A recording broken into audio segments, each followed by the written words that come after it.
திருப்பரங்குன்றம் வழக்கில் அதிரடி தடை விதித்த உச்சநீதிமன்றம். திமுக சிக்கந்தர் தர்காவுக்கு அதிர்ச்சி செய்தி. வணக்கம் நண்பர்களே. திருப்பரங்குன்றம் தீபத்தூண் விவகாரத்தில் மதுரை உயர்நீதிமன்ற நீதிபதி ஜி.ஆர். சுவாமிநாதன் சொன்ன தீர்ப்பை மதிக்காமல் தீபத்தூணில் தீபமேற்ற தடை போட்டது தமிழக அரசு. ஆனால் அதற்கு எதிராக மதுரை உயர்நீதிமன்றத்தில் மேல்முறையீடு தாக்கல் செய்த போது ஜி.ஆர். சுவாமிநாதன் அந்த தீர்ப்பை 2 அமர்வு நீதிபதிகளும் உறுதிப்படுத்தினார்கள். அதோடு மதுரை உயர்நீதிமன்ற நீதிபதி பானு தலைமையிலான அமர்வு திருப்பரங்குன்றம் மலையில் உள்ள சிக்கந்தர் தர்காவில் ஆடு கோழிகளை பலியிடலாம் என்ற அனுமதி கொடுத்த நிலையில் அதையடுத்து நீதிபதி ஸ்ரீமதி அமர்வு அதற்கு தடை போட்டது. திருப்பரங்குன்றம் மலையில் ஆடு கோழிகள் பலியிடுவதற்கு அனுமதி இல்லை என்று கூறினார்கள்.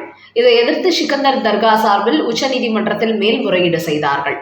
அந்த வழக்கு நேற்று விசாரணைக்கு வந்தது. அப்போது திருப்பரங்குன்றம் மலையில் உயிர்களை பலியிடுவதற்கு உச்சநீதிமன்றமும் தடை விதித்துள்ளது. மதுரை உயர்நீதிமன்றம் அளித்த அதே தீர்ப்பை தாங்களும் உறுதிப்படுத்தி சிக்கந்தர் தர்காவில் ஆடு கோழிகளை பலியிடக்கூடாது என்று உத்தரவிட்டுள்ளார்கள். இது இஸ்லாமிய அமைப்புகளுக்கு மட்டுமின்றி திமுகவுக்கும் கடும் அதிர்ச்சியை கொடுத்திருக்கிறது. அதோடு சமீபத்தில் சிக்கந்தர் தர்காவில் தினந்தோறும் தொழுகை நடப்பதற்கு எதிராக உச்சநீதிமன்றத்தில் ஒரு வழக்கு தொடுத்த நிலையில் தினந்தோறும் தொழுகை நடத்தக்கூடாது, வருடத்திற்கு 2 நாள் பக்ரீத், ரம்ஜான் போன்ற நாட்களில் மட்டுமே தொழுகை நடத்த வேண்டும் என்று உத்தரவு போட்டார்கள். இதுவும் இஸ்லாமியர்களுக்கு கடும் அதிர்ச்சியை கொடுத்தது. அந்த வகையில் சிக்கந்தர் தர்கா விவகாரத்தில் மதுரை உயர்நீதிமன்றத்தை தொடர்ந்து உச்சநீதிமன்றமும் அடுத்தடுத்து தடை உத்தரவுகளை போட்டிருப்பதால் திமுக தரப்பு கடும் அதிர்ச்சி அடைந்துள்ளது. அதன் காரணமாகவே தங்கள் சார்பில் தீபத்தூண் வழக்கை உச்சநீதிமன்றத்தில் மேல்முறையீடு செய்தால் அதற்கும் மதுரை நீதிமன்றம் சொன்னது போலவே தீபத்தூணில் தீபம் ஏற்றிக் கொள்ளலாம் என்று உச்சநீதிமன்றமும் உத்தரவு போட்டு விடுவார்கள். அதன் பிறகு இந்துக்களிடத்தில் திமுக அரசு தோற்று போனது ஆகிவிடும் என்று மு.க. ஸ்டாலின் தற்போதைக்கு இந்த வழக்கில் அடக்கி வாசிக்கிறார். அதனால்தான் மதுரை உயர்நீதிமன்றம் தீபத்தூணில் தீபம் ஏற்ற அனுமதி கொடுத்த போது நாங்கள் உச்சநீதிமன்றத்தில் இதற்கு தடை வாங்கி விடுவோம் என்று கூறி வந்த திமுக இப்போது ஆஃப் ஆகிவிட்டார்கள். இன்னொரு பக்கம் தேர்தல் வரும் நெருங்கிக் கொண்டிருப்பதால் இனிமேலும் இந்துக்களுக்கு எதிராக செயல்பட்டால் சட்டமன்ற தேர்தலில் திமுகவுக்கு மொத்தமாக ஆப்படித்து விடுவார்கள் என்று இந்த விவகாரத்தை தற்காலிகமாக மு.க. ஸ்டாலின் கிடப்பில் போட்டுள்ளார். அது மட்டுமின்றி இந்து சனாதானத்துக்கு எதிராக ரொம்ப ஓவராக பேசி வந்தவர் தான் உதயநிதி ஸ்டாலின். இந்து சனாதானத்தை டெங்கு, மலேரியா, கொசு போன்று அழிக்க வேண்டும் என்று சொன்னவர் தான் இவர். ஆனால் அப்படிப்பட்டவர் திமுக இளைஞரணி சார்பில் தஞ்சாவூரில் நடைபெற்ற ஒரு நிகழ்ச்சியில் கலந்து கொண்ட போது அவருக்கு முருக கடவுளின் ஆயுதமான வேலை கையில் கொடுத்துள்ளார்கள் திமுகவினர். உதயநிதியும் அந்த வெள்ளி வேலை கையில் ஏந்தி போஸ் கொடுத்துள்ளார். இப்படிதான் கடந்த சட்டமன்ற தேர்தலுக்கு முன்பு முதலமைச்சர் மு.க. ஸ்டாலினும் முருகனின் வேலை ஏந்தி நாங்களும் இந்துக்கள் தான் என்பது போன்று கெத்தாக போஸ் கொடுத்தார். அதே போல்தான் இப்போது உதயநிதியும் அதே ஏமாற்று வேலையை செய்துள்ளார். திமுகவை பொறுத்தவரை இந்து சனாதானத்தையும் இந்து கடவுள்களையும் விமர்சித்து பேசுவதை வாடிக்கையாக வைத்துள்ளார்கள். ஆனால் இப்போது தேர்தல் நெருங்கிவிட்டதால் இந்து கடவுள்கள் கையில் எடுக்க தொடங்கிவிட்டார்கள்.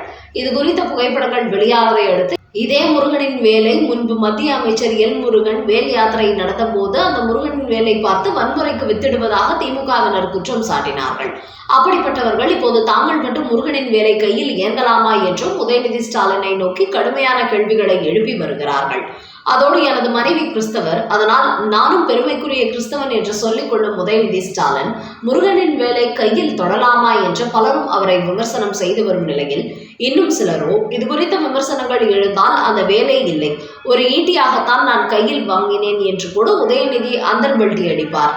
இதே முருகனின் திருப்பரங்குன்றம் கோவில் தீபத்தூணில் தீபம் ஏற்றவே விடமாட்டோம் என்று நீதிமன்ற தீர்ப்புக்கு எதிராக திமுக தடை உத்தரவு போட்டது. அப்படி முருகனுக்கு எதிராக செயல்பட்டு விட்டு இப்போது முருகனின் வேலை கையில் ஏந்தி இந்துக்களிடத்தில் ஓட்டு கேட்பது திமுகவுக்கு அசிங்கமாக தெரியவில்லையா என்றும் சோசியல் மீடியாவில் பலரும் உதயநிதி ஸ்டாலினின் இந்த புகைப்படங்களை பார்த்து அதற்கு எதிரான கருத்துக்களை பதிவிட்டு வருகிறார்கள். அடுத்த செய்தி. தமிழக வெற்றிக் கழக கூட்டணியில் இணைய முயற்சித்த டாக்டர் ராமதாஸ், OPS, பிரேமலதாவுக்கு விஜய் கொடுத்த அதிர்ச்சி. தமிழக வெற்றிக் கழகத்தை தொடங்கியிருக்கும் விஜய் 2026 சட்டமன்ற தேர்தலில் ஆட்சி அதிகாரத்தில் பங்கு என்று சொல்லி தனது கூட்டணிக்கு முக்கிய கட்சிகளுக்கு அழைப்பு விடுத்தார். குறிப்பாக ஆரம்பத்திலிருந்தே அவர் காங்கிரஸ் கட்சிக்கு டார்கெட் வைத்திருந்தார். அதன் காரணமாகவே தமிழகத்தில் உள்ள சில காங்கிரஸ் கட்சியினரை தன் பக்கம் திருப்பி தமிழக வெற்றிக் கழக கூட்டணிக்கு வந்தால் ஆட்சி அதிகாரத்தில் பங்கு என்பதை சொல்லி ராகுல் காந்தியிடத்திலும் பேச்சுவார்த்தை நடத்தினார். என்றாலும் விஜய் புதிய கட்சி என்பதால் திமுக கூட்டணியை விட்டுவிட்டு அவரது கூட்டணியில் இணைவதற்கு ஆரம்பத்தில் ராகுல் காந்தி ஆர்வம் காட்டவில்லை.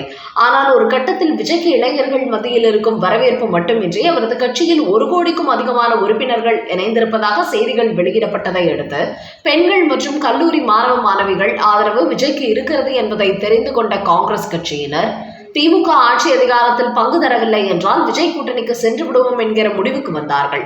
அதனால்தான் தொடர்ந்து திமுகவிற்கு எதிராக காங்கிரஸ் கட்சியின் பிரவீன் சக்கரவர்த்தி, மாணிக்கம் தாக்கூர் ஆகியோர் குரல் கொடுத்து வருகிறார்கள். என்றாலும் மு.க. ஸ்டாலின் ஆட்சி அதிகாரத்தில் பங்கு இல்லை என்பதில் உறுதியாக இருக்கிறார். அதோடு தமிழக வெற்றிக் கழக கூட்டணிக்கு சில சிறிய கட்சிகளும் செல்ல முயற்சித்தார்கள். குறிப்பாக ஆரம்பத்தில் டிடிவி தினகரன், ஓபிஎஸ் போன்றவர்கள் பொங்கலுக்கு முன்பு இணைந்து விடுவார்கள் என்று செங்கோட்டையன் கூறி வந்தார். ஆனால் அவர்கள் 2 பேருமே அந்த கூட்டணிக்கு செல்லவில்லை. அதையடுத்து டாக்டர் ராமதாஸ், பிரேமலதா விஜயகாந்த், ஓபிஎஸ் ஆகியோர் தமிழக வெற்றிக் கழக கூட்டணிக்கு செல்ல முயற்சி எடுத்தார்கள். ஆனால் விஜய் இது போன்ற கட்சிகளை தனது கூட்டணிக்கு இழுப்பதில் ஆர்வம் காட்டவில்லையாம். அரசியலில் தன்னை ஒரு புதிய முகமாக காட்டிக்கொள்ளும் இந்த நேரத்தில் வழக்கமான பழைய கட்சிகளை கூட்டணிக்குள் கொண்டு வர வேண்டாம், மாறாக காங்கிரஸ் கட்சிக்கு வந்தால் அது தேசிய அளவில் தனக்கு பலமாக இருக்கும் என்று கருதிதான் தொடர்ந்து அந்த கட்சி வருமா என்று எதிர்பார்த்து கொண்டே இருக்கிறாராம். தற்போது வரை அதற்கான சாத்தியங்கள் இல்லை என்று தெரிந்த போதும் கூட ஒருவேளை காங்கிரஸ் கட்சி தமிழக வெற்றிக் கழக கூட்டணிக்கு வரவில்லை என்றால் 234 தொகுதிகளிலும் தனித்து போட்டியிடுவோம் என்கிற முடிவுக்கு விஜய் வந்திருப்பதாக கூறுகிறார்கள். அதன் காரணமாகவே டாக்டர் ராமதாஸ், பிரேமலதா விஜயகாந்த் ஆகியோரை தமிழக வெற்றிக் கழகம் கண்டுகொள்ளவில்லையாம். அதனால்தான் அவர்கள் எந்த பக்கம் செல்வது என்று புரியாமல் தடுமாறிக் கொண்டு வருவதாகவும் கூறப்படுகிறது. மேலும் விஜயை பொறுத்தவரை 2026 முதலமைச்சர் வேட்பாளர் என்று சொன்னாலும் இந்த முறை தனித்து போட்டியிட்டு தன்னால் வெற்றி பெற முடியாது என்பது அவருக்கு தெரியும். என்றாலும் அடுத்த சட்டமன்ற தேர்தல் தான் அவரது இலக்காக உள்ளதாம். அதனால் ஒருவேளை இந்த முறை காங்கிரஸ் கட்சி திமுக கூட்டணியை விட்டு வெளியே வர தயங்கினாலும் சட்டமன்ற தேர்தலில் தனது வாக்கு வங்கியை நிரூபித்து அடுத்த தேர்தலில் அவர்களை எப்படியேனும் தங்கள் பக்கம் இழுத்துவிட வேண்டும் என்றும் அவர் திட்டமிட்டுள்ளாராம். அதன் காரணமாகவே வரப்போகிற சட்டமன்ற தேர்தலில் நம்முடைய வாக்கு வங்கியை நிரூபிக்கும் ஒரு தேர்தலாக பயன்படுத்திக் கொள்ள வேண்டும் என்று கட்சியினருக்கு அவர் உத்தரவிட்டுள்ளார். அதோடு செங்கோட்டையன் போன்ற ஓரிரு பழைய முகங்களை கட்சியில் வைத்திருந்தாலும் பெரும்பாலும் புது முகங்களுக்கே முக்கியத்துவம் கொடுக்க போகும் விஜய் மாவட்ட அளவில் கூட மற்ற கட்சியில் உள்ள பழைய அரசியல்வாதிகளுக்கு இடம் கொடுக்கவில்லையாம். அந்த வகையில் வரப்போகிற சட்டமன்ற தேர்தலில் 15 முதல் 20% ஓட்டுகள் தனக்கு இருப்பதை உறுதிப்படுத்திவிட வேண்டும் என்கிற கோணத்தில் அரசியல் செய்ய தொடங்கி இருக்கும் விஜய் தாய்மார்கள், இளைஞர்கள் ஓட்டு மட்டுமின்றி கிறிஸ்தவர்களின் ஓட்டுகளையும் முழுமையாக தன் பக்கம் திருப்பிவிட வேண்டும் என்பதற்காக கிறிஸ்துவ மிஷனரிகளை சேர்ந்தவர்களை அவ்வப்போது தனது பனையூர் அலுவலகத்திற்கு அழைத்து பேச்சுவார்த்தையில் ஈடுபட்டு வருவதாகவும் தகவல்கள் வெளியாகியுள்ளன.